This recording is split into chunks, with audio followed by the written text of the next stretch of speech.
Yeah, there's a good article that I have linked in this video from today, December 1st, 2018. Major Democrat and Clinton donor indicted for fraud, also violating Iran sanctions and other charges. I shared yesterday this press release from the Department of Justice, and the press release itself does not mention, of course, the Clinton connection. A few people were commenting on that. However, I had gone back to a 2013 article with the same individual who has been charged, these three individuals. This was from the DOJ's website yesterday. Talked about this in a video. Abdul Huda Faruqi, his brother, Mazen Faruqi, and a third individual had been charged. This major fraud case, an $8 billion contract signed off by Obama.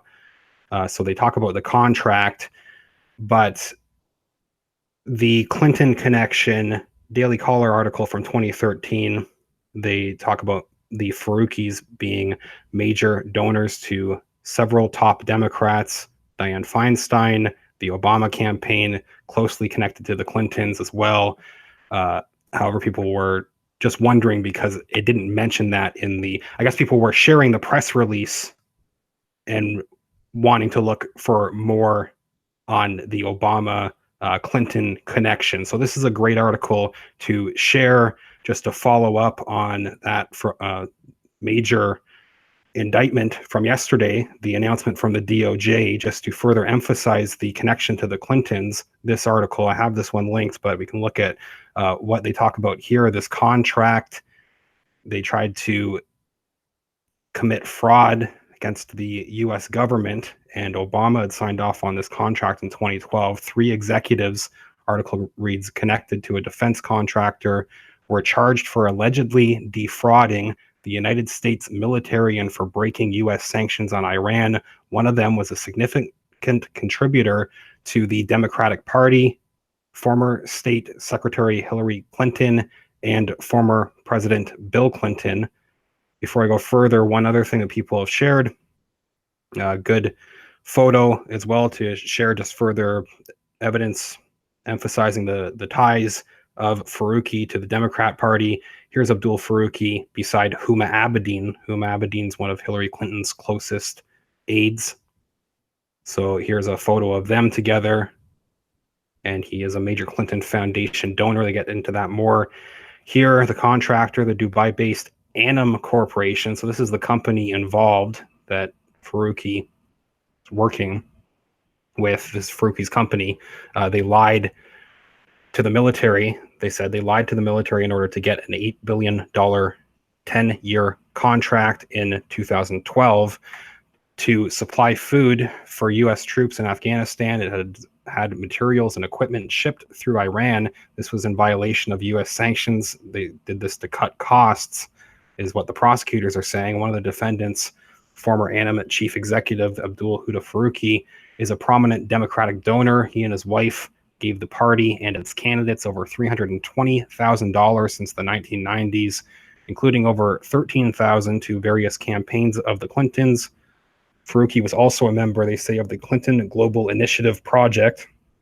The other defendants are Faruqi's brother, who heads a logistics company closely tied to the organization in this fraud case, Anam, and Salah Maroof, who ran a company that procured goods and services for the company.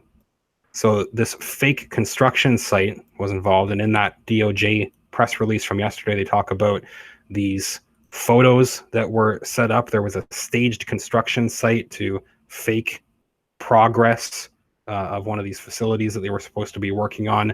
They explain more here. They say the massive supply contract required the contractor to have large warehouses to store food in Afghanistan. Anam claimed that the process of constructing such warehouses would be done well before the contract was to be awarded, but that was a lie, according to the indictment. The construction had barely started months after the company submitted its bid. To get the contract, the company arranged equipment and machinery to create the false appearance of an active construction site. So they moved equipment and machinery there and didn't actually do any work with it, but just did it for a photo op, the indictment alleges. They talk about the sanctions that were violated as well as the company finally progressed.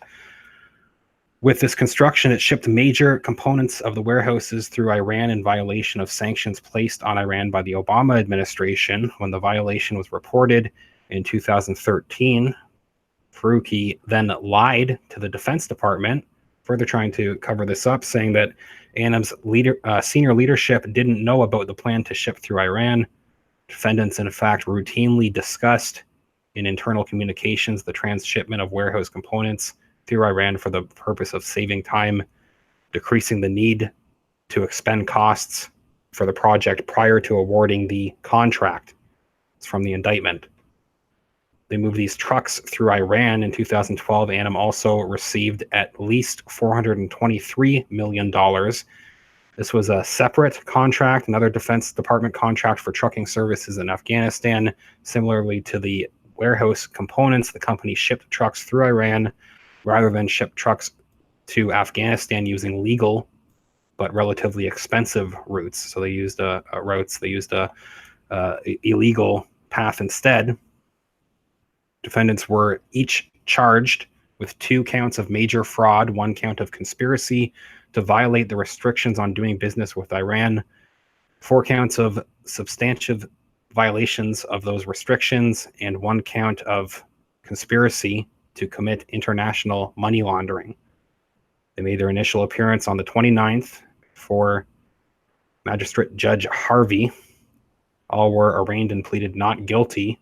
Next hearing is scheduled for December 6th before the DC District Judge, who is an appointee of President Donald Trump, they note. Case was investigated by the Immigration and Customs Enforcement, Homeland Security Investigations in Washington, and by investigators at the Office of the Special General for Afghanistan Reconstruction.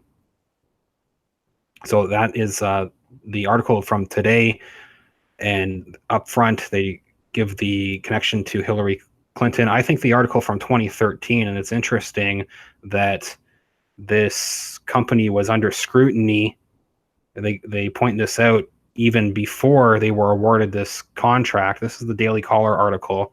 If you want to look for this one, this gives a more detailed breakdown, saying Clinton donors get a pass on shady contracting, from the Daily Caller back from 2013. But they talk about contributions to Feinstein as well, and more about Obama signing off on the contract. They said Faruqis are longtime donors to California Senator Dianne Feinstein, their neighbor in Aspen. So they were neighbors as well. Current member of the Defense Appropriations Subcommittee, Feinstein was sitting on that committee. Chairwoman and ranking member of the Senate Military Construction and Appropriations Committee for many years. Feinstein has attracted wide criticism. There's been a lot of scandals since this 2013 article as well, involving Dianne Feinstein, of course, but even in 2013, they said this is going on, her connection to these shady contractors, the Faruqis, while Feinstein had already been receiving wide criticism when defense contracting companies affiliated with her husband received favorable status in contract awards. They have also been generous to Virginia Congressman Jim Morin, whose election bids have been fraught with illegal donations from contractors, and who serves on the House Defense Appropriations Committee. Obama for America, the group, had benefited from Faruqi generosity and multiple contributions made in 2008 before ANM, that's the company named in this indictment from this week, pointing out back in 2013 that these contributions were made in 2008 before ANM was awarded this $8 billion contract that was this fraud contract, just so happened to be awarded to them after they gave this money to Obama, this Obama group. So that was given to them from the Obama administration after his fraudulent business practices became a matter of public record. So it should have already been a given not to give that contract for the obvious conflict of interest with the contribution, and that company was already suspect at the time, their business practices. Family's closest affiliation, though, is with the Clintons. The article goes on. Between 1995 and 2008, Faruqi family members, including 2 associated with the same Unitrans International, another organization under scrutiny for the Iran transshipment, made at least 19 donations. They made 19 donations to Clinton-associated campaigns. Since 2005, they also note Faruqi has participated in the Clinton Global Initiative, and during his presidency, Bill Clinton appointed him to the prestigious advisory board for Washington's Kennedy Center. Earlier on, here, just a couple paragraphs up, they also say that he made several other donations to Democrats further back. During the 2004 Democratic primaries, he financially supported both John Kerry and John Edwards. In 2000, he gave $67,000 to the DNC. He also made one small donation to the Bush campaign. They said, they guess presumably to hedge their bets in this article. So a good breakdown in both. I have the first one from today linked, where they just upfront point out the Clinton connection if you want to share, just for something to briefly show people to, I mean, this sounds like an important case, so I think they should get the word out. Feel free to share this video, obviously. I do have sources linked here. This picture, if you just look for Abdul Faruqi and Huma Abedin, you can pass that picture with the two together, share that as well, pass that on. I do have links to my Patreon account in the video description, patreon.com/realityreader. Thanks everybody that supported the channel over there. Also have a PayPal link, and again, a link to the article, and share that. I will follow up here, leave a comment, tell me what you think. I'll follow up soon.